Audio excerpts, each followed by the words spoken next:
शिवोऽहं शिवोऽहं शिवोऽहं चिदानन्दरूप शिवोऽहं शिवोऽहम्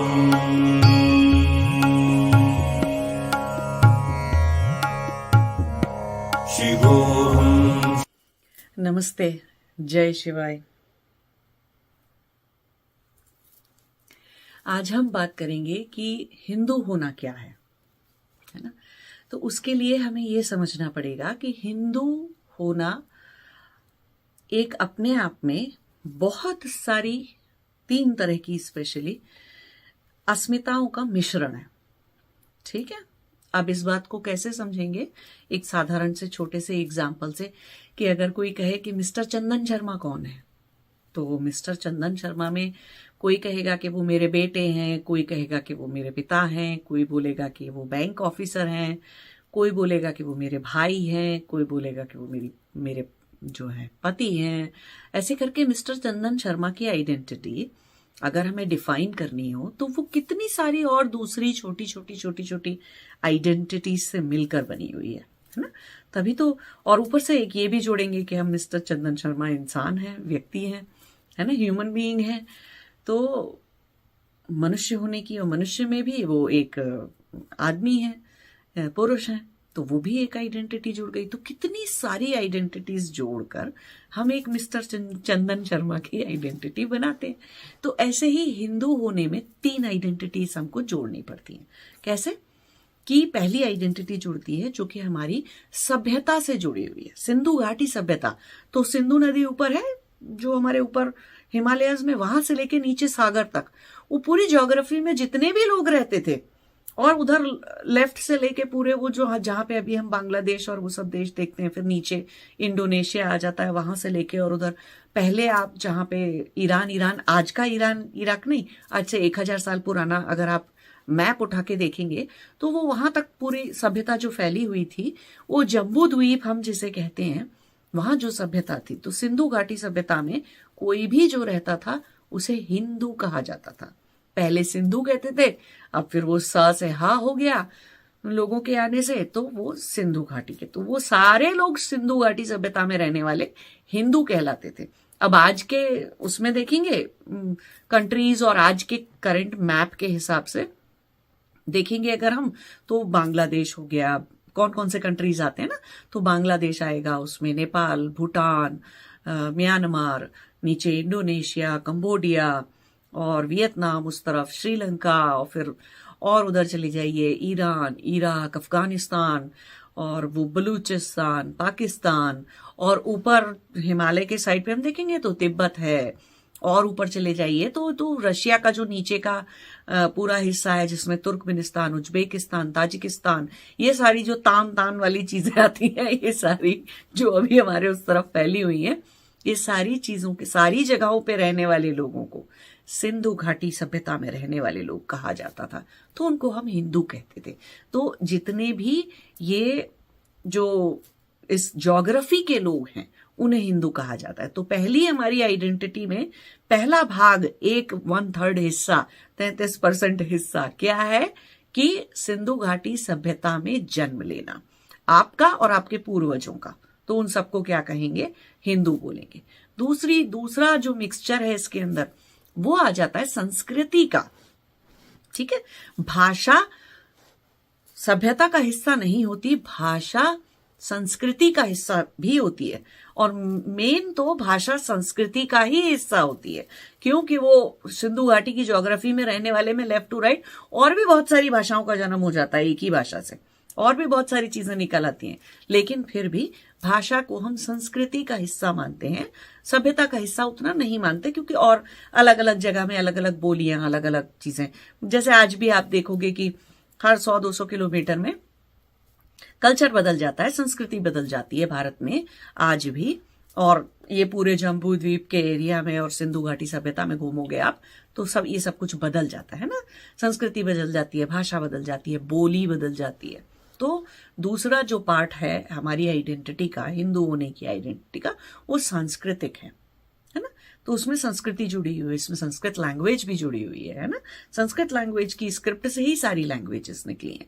उर्दू भी भारत में बनाई गई, लेकिन जबरदस्ती थोपने के लिए और कोई अलग प्रोपोगेंडा चलाने के लिए बनाई गई, लेकिन बनाई गई। ग्रामर उसकी भी हमारी देवनागरी की स्क्रिप्ट नहीं लिखते हैं, वो देवनागरी स्क्रिप्ट अरेबियन भाषा की लिखते हैं, लेकिन अरबिक की लिखते हैं, लेकिन जो उसकी ग्रामर है वो संस्कृत हिंदी जैसी ग्रामर है, ठीक है।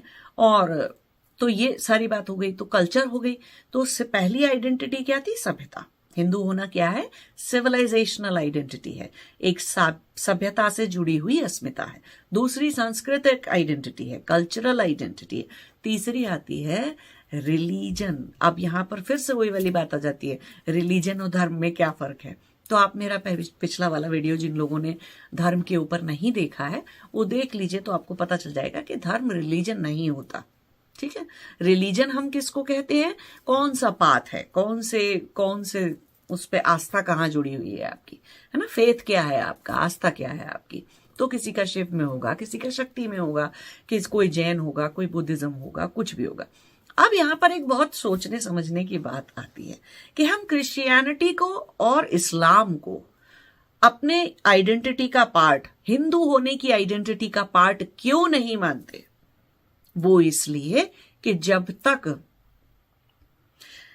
क्रिश्चियन लोगों ने हमारे ऊपर हिंदू घाटी के अंदर पूरा अत्याचार कर करके और अपना धर्म का पूरा विनाशकारी तरीके से लोगों को धर्म में नहीं घुसाया था, कन्वर्जन्स नहीं किए थे, तब तक तो हमारे पास क्रिश्चियनिटी थी ही नहीं। हिंदू घाटी में, सिंधु घाटी में की सभ्यता में ये चीज थी ही नहीं। और बहुत सारे धर्म, महावीर थे, जैन थे, बुद्धिस्ट थे, सिख थे, सब कुछ थे, ये नहीं थे। और किसी ने भी मार पीट के कूट के धर्म का नाश करके किसी एक आस्था पर लोगों को डाल देना जो है वो तो अधार्मिक एक्टिविटी है ना। तो हम इसलिए उसको हिंदू होने की आइडेंटिटी में हम उस आस्था के लोगों को अपना पार्ट नहीं मान सकते जो कि आस्था या जो है अधर्म फैलाकर लोगों ने, जो हमारे कोलोनाइजर्स थे, टेरराइजर्स थे, आतंकवादी थे, लूटपाट मचाते थे और बार पूरा मनुष्यों का संहार करके जबरदस्ती उनको रेप करके मुस्लिम बनाया था।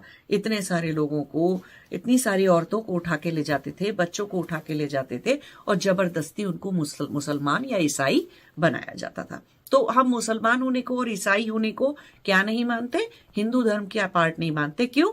कि वो ओरिजिनली शुरू से, बहुत पहले से, लाखों हजारों सालों से ये दो चीजें जब तक हमारे ऊपर आक्रमण नहीं किए थे, आक्रमणकारियों द्वारा थोपे गए विश्वास और पंथ सिंधु घाटी की सभ्यता का हिस्सा नहीं है और थे भी नहीं, होंगे भी नहीं।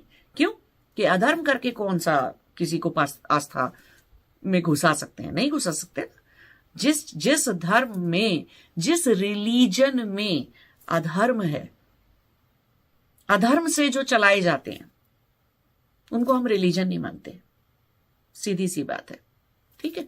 तो आक्रमणकारियों के से पहले जब सिंधु घाटी सभ्यता में शांति थी, सब कुछ था, तब जो धर्म थे वहां पर, और पहली चीज तो धर्म थी, और उसके बाद जितनी आस्थाएं और पंथ थे वहां पर, उनको हम हिंदू होने का वो मानते हैं। तो हिंदुइज्म क्या है? हिंदू क्या है? एक रिलीजियस आइडेंटिटी भी है, लेकिन उसमें कौन से रिलीजन शामिल है?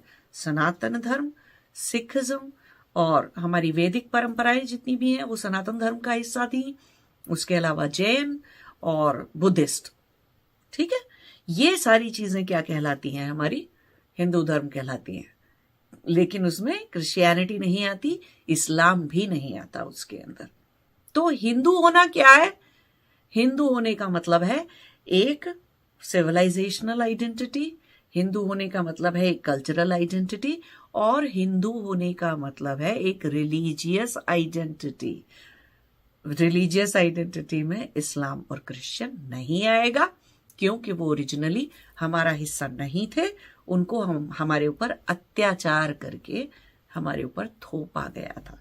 सिंधु घाटी सभ्यता के लोगों के ऊपर दुराचार, अत्याचार से उस चीज को थोपा गया है, तो हम उसको नहीं मानते। तो बस ये 3 चीजें आती हैं। तो अब एक दूसरा वर्ड, बहुत सारे जो वेस्ट के लोग हैं, वेस्टर्न कंट्रीज के लोग हैं, स्पेशली जो यूरोपियंस है, तो आप ऐसे समझो कि ब्रिटिशर्स ने सिर्फ इंडिया को थोड़ी ना कॉलोनाइज किया था, 45 देशों को, 45 या पता नहीं ऐसे 47 देशों को, कुछ ऐसे 47-48 देशों को उन्होंने कॉलोनाइज किया है। फ्रेंच ने कॉलोनाइज किया है बहुत सारे देशों को और आज भी कर रहे हैं, है ना। स्पेनियर्ड्स ने कॉलोनाइज किया, आज भी कर रहे हैं। पोर्चुगीज ने कॉलोनाइज किया, आज भी वही हालत है, आज भी किया हुआ है कॉलोनाइज। कुछ कंट्री फ्री हो गए, कुछ सभ्यताएं फ्री हो गई, कुछ नहीं हुई, और हमेशा के लिए सभ्यताओं का यूरोपियंस ने विनाश कर दिया। तो उनके लिए सभ्यता से जुड़ी हुई कोई आइडेंटिटी रिकॉग्नाइजेबल नहीं है, उनकी समझ में नहीं आती है वो सभ्यता से जुड़ी हुई कोई भी आइडेंटिटी। तो वो हिंदू होने में, जब भी वो बोलते हैं हिंदुइज्म, तो वो भूल जाते हैं कि हमारी आइडेंटिटी 3 पार्ट में तो डिवाइडेड है ना, 3 आइडेंटिटीज का मिश्रण है, मिक्सचर है हमारी आइडेंटिटी हिंदू। तो जब वो हिंदुइज्म बोल रहे हैं तो उनका कहना है कि अच्छा अपना रिलीजन बताओ। क्यों? कि वो सारी यूरोपियन पूरी जो कंट्रीज है जिन्होंने भी अत्याचार, दुराचार और विनाश कर करके सारी सभ्यताओं के अंदर नष्ट किया उनको, इतनी सारी सभ्यताओं को इतने सारे देशों के अंदर नष्ट किया है। आप ये देखिए कि उन सारी सभ्यताओं में और सारी चीजों में को उन्होंने नष्ट किस नाते से किया? क्योंकि उन्हें क्रिश्चियनिटी फैलानी थी। इस्लाम ने, बहुत सारे इस्लामिक देशों के लोगों ने बार्बरिज्म फैला फैला के सब जगह पे बहुत सारी सभ्यताओं को नष्ट किया, है ना। और वो भी उनकी भी समझ में नहीं आती है। वो सब कुछ भी उन्होंने किस लिए किया? अपने रिलीजन के नाम पे, धर्म के नाम पे नहीं। इस्लाम और क्रिश्चियनिटी और जितने भी ये एब्राहमिक चीजें हैं, ये अधार्मिक हैं। किसी के सर पे बंदूक रख के, किसी का रेप करके और किसी की गरीबी का नाजायज फायदा उठाकर अगर आप उसे भगवान के किसी एक पर्टिकुलर रास्ते पे डाल रहे हैं तो वो अधर्म है, सीधे सीधे। तो ये मत कहा करिए कि ये 3 धर्म हैं और ये भी हमारे जैसे। नहीं है, है ना। कुछ चीजें सही नहीं है तो वो नहीं है और वो ऐसे ही हैं। वो हमने थोड़ी ना कहा उनको कि ऐसा करो, लेकिन उन्होंने ऐसा किया। तो कितने सारे देशों में बहुत सारी सभ्यताएं उन्होंने नष्ट की। इन 2 धर्म के जितने भी अनुयायी हैं और लोग हैं, उन लोगों ने कितनी सारी सभ्यताएं नष्ट कर दी। तो उनको कल्चर, सभ्यता नष्ट कर दोगे तो कल्चर नहीं रहेगा, है ना। कहीं पर भी किसी भी सिविलाइजेशन को नष्ट करोगे, सभ्यता नष्ट करोगे तो संस्कृति मरेगी। संस्कृति से जुड़ी हुई भाषा होती है, भाषाएं भी मर जाएंगी। तो जैसे कि ऑस्ट्रेलिया में मैं अभी रहती हूँ, तो ऑस्ट्रेलिया के ऊपर यूरोपियंस ने, ब्रिटिशर्स ने और सारे लोगों ने इतना कब्जा किया और सब कुछ किया, और आज भी तो चल ही रहा है ना इन्हीं का। तो उन्होंने क्या नष्ट कर दिया? वो जो 70 साल से पहले ये लोग रहते थे यहाँ पे, जिनको आज हम एबोरिजिनल या इंडिजीनियस पीपल बोलते हैं, वो जो यहाँ पे रहते थे उनको मारा कूटा। आज तो वो इतने कम है संख्या में। तो उससे क्या हुआ? उनके पास 960 भाषाएं थी, 960 लैंग्वेजेस का खून किया उन्होंने, संस्कृति मार दी उनकी। आज बहुत मुश्किल से कुछ चंद भाषाएं बची हैं जो कभी किसी स्कूल में नहीं पढ़ाई जाती, जो कहीं पर, जिनका कोई बोलबाला नहीं है, जिनमें कोई शायद ही कोई 15, 20, 25 लोग बात करते होंगे। ऐसे इतनी कम भाषाओं के बोलने वाले लोग रह गए हैं, है ना। तो देखिए, सभ्यता का नाश करने से संस्कृति का नाश होता है और उससे उसका भी विनाश होता है, भाषा का भी विनाश होता है। सब भाषाएं लुप्त हो जाती हैं, लिपियां लुप्त हो जाती हैं, चीजें खो जाती हैं। लेकिन इनको क्या है, तो लूटने आए थे, तो लूट के आज भी चला रहे हैं। उनको उनके ऊपर ध्यान थोड़ी देते हैं, वो क्या चिल्लाते रहते हैं, थोड़े से मुट्ठी भर लोग। तो ये सारी चीजें हैं ध्यान रखने की, कि जब वेस्ट में रहने वाले या इन 2 धर्म के देखने वाले लोग जब अपने चश्मे से हमको देखते हैं, तो उन्हें क्या दिखाई देता है? हिंदुइज्म बोलते वक्त सिर्फ और सिर्फ सनातन धर्म दिखाई देता है, या बुद्धिज्म, सिखिज्म, जैनिज्म, ये सब दिखाई देता है। सिविलाइजेशनल आइडेंटिटी नहीं दिखाई देती उनको, और ना ही उनकी समझ में आती है, क्योंकि उन्होंने कहीं देखी नहीं। दिख रही थी जब, तो नष्ट कर दिया उसको जाकर, विनाश कर दिया उसका जाकर, तो नहीं दिखती है। सांस्कृतिक आइडेंटिटी नहीं दिखती है उनकी। इनकी क्या संस्कृति है? इन 2 धर्म वाले लोगों की क्या संस्कृति है? हंसी आएगी ना सोचकर, अगर आप बहुत किताबें पढ़ेंगे, हिस्ट्री को ठीक से पढ़ेंगे, हिस्ट्री में ठीक से रिसर्च करेंगे, यूरोपियन हिस्ट्री पढ़ेंगे स्पेशली अगर आप, तो आपको देखा, आपको हंसी आएगी कि कल्चर के नाम पर, संस्कृति के नाम पर सिर्फ विनाश, लालच, अत्याचार, क्रूरता, उसी का प्रदर्शन है ना। वो संस्कृति है वहां से आई हुई, और क्या संस्कृति है।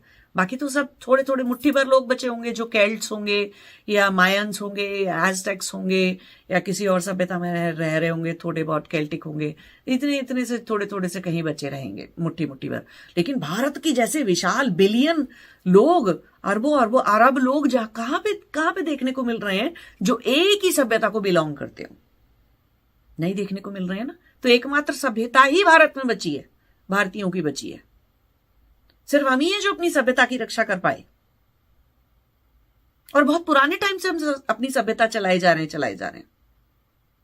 तो जब हिंदुइज्म शब्द का इस्तेमाल होता है तो उस शब्द का प्रयोग किस चीज से जुड़ा है? सिर्फ और सिर्फ आपकी आस्था से जुड़ा है। क्यों? कि उनको हिंदुइज्म वर्ड जब उन्होंने बनाया था, ये टर्म जब वेस्टर्नर्स ने और ये पाश्चात्य देश में रहने वाले लोगों ने जब बनाई थी ये टर्म, तो उनको तो पता ही नहीं था ना। उनकी तो बाप दादों ने मिलके सब सभ्यताओं का नाश कर दिया। तो क्या सिविलाइजेशनल आइडेंटिटी है, संस्कृति की क्या आइडेंटिटी है, संस्कृत क्या, हमको पता ही नहीं है वो सब कुछ। आज भी जो लोग रहते हैं उन्होंने कभी कोई ऐसी सभ्यता देखी ही नहीं जो आज भी जिंदा हो, सारी तो मार दी। तो हिंदुइज्म शब्द के अंदर सिविलाइजेशनल आइडेंटिटी माइनस हो जाती है, जो कि हिंदू वर्ड में रहती है, हिंदू शब्द में होती है ना। वो हिंदुइज्म शब्द में से कल्चरल आइडेंटिटी और सिविलाइजेशनल आइडेंटिटी को आप माइनस कर दो, निकाल दो, तो सिर्फ रिलीजन की या धार्मिक आइडेंटिटी आप कह लो वो बच जाती है। तो हम उसको क्या कहते हैं? आस्था बेस्ड आइडेंटिटी। तो हिंदुइज्म शब्द का वो मतलब है। अब बात आती है हिंदुत्व की।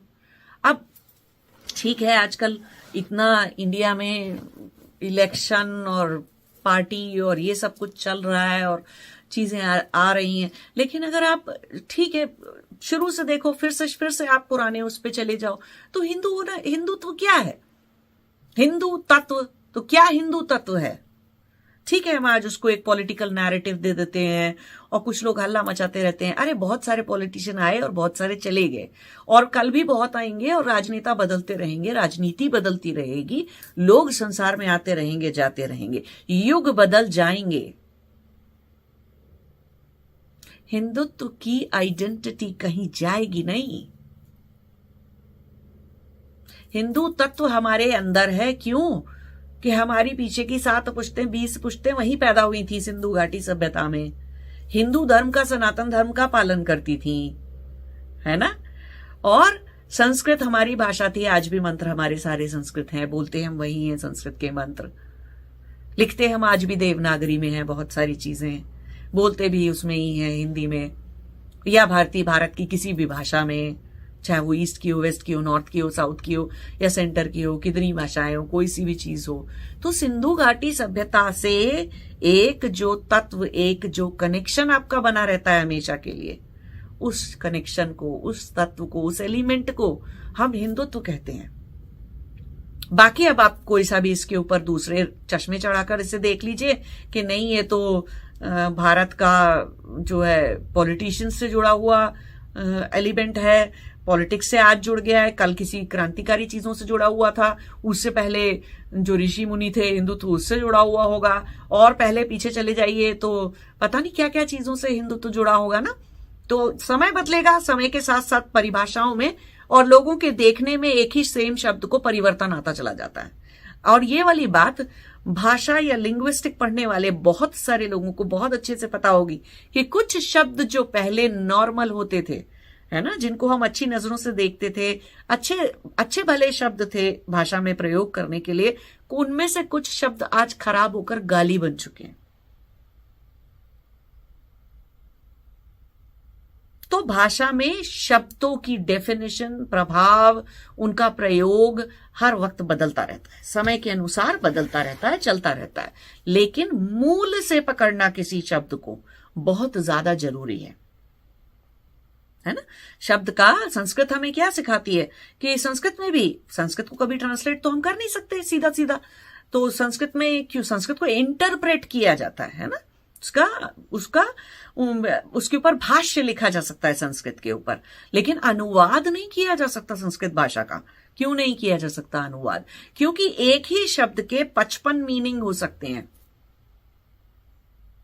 परिस्थिति के अकॉर्डिंग, मौसम के अकॉर्डिंग, बोलने वाले के अकॉर्डिंग, सुनने वाले के ऊपर निर्भर करता है। तो 50-55 डिफरेंट फैक्टर हो सकते हैं, तो उतने ही एक संस्कृत के शब्द के मतलब भी निकाले जा सकते हैं। तो किस परिप्रेक्ष्य में भाषा के किस शब्द का क्या मतलब है, वो समझना बहुत जरूरी है।